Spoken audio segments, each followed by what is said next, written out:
Part 4. The Final Law. Guard your fire or die in her storm. To every man listening, you were not born to suffer in silence. You were not put on this earth to explain yourself into exhaustion.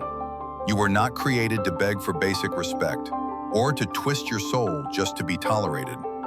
You were born to command yourself, to protect your mind, to guard your fire. And when you do, when you reclaim the throne inside your own chest, the world shifts. Not because it suddenly becomes easier, but because you become immovable. This is the law now, not the law of society, not the law of weak men chasing comfort. This is the law of the Stoic king, of the awakened man who understands that peace is not found in her arms, but in his own alignment.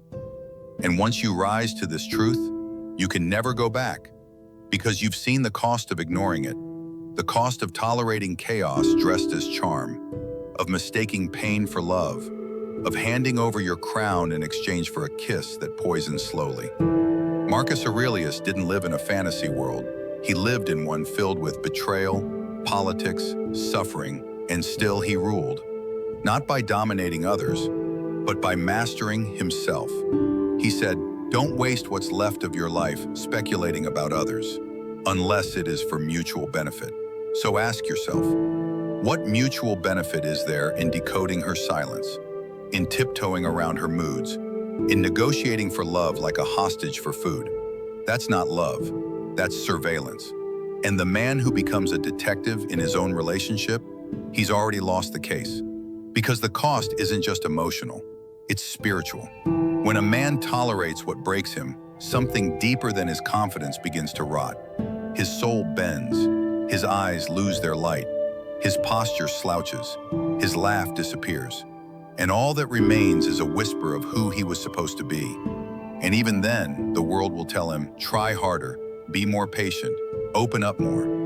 But they don't know that he already gave everything, bent into 1,000 shapes trying to be enough. For a woman who didn't want a man, she wanted control. Marcus Aurelius would have called it what it truly is, a war of identity. And the only weapon that wins it is clarity. Clarity that doesn't apologize. Clarity that doesn't ask permission. Clarity that doesn't wait for more pain to make a decision. Because the moment a man sees clearly, he no longer walks in circles. He doesn't need more proof. He doesn't need closure. He needs only certainty. And that certainty terrifies the very person who thrived on his confusion. She was never afraid of losing you. She was afraid of losing her grip.